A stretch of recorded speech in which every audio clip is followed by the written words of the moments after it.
भगवान वेदव्यासानं आमकां वेद दिला, पुराण दिला, उपनिषद दिला, महाभारत दिला, अनेक आमकां ग्रंथ दिला.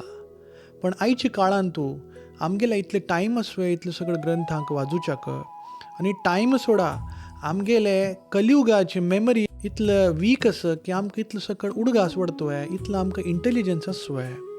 म्हणूची गीता महात्म्यान तू एक बारीला एक श्लोकांत वर्णन आयला. सर्व उपनिषदो गाओ धोक्ता गोपाल नंदना पार्थो वत्स सुधीर भोक्ता दुग्धम गीतामृत महात.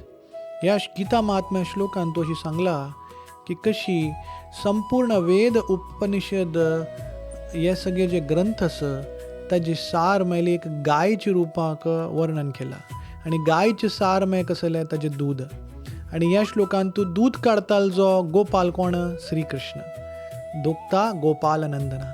आणि दूध ते काडलं मागीर पित्तालो मनीस कोण? साक्षात पार्थ मे अर्जुन.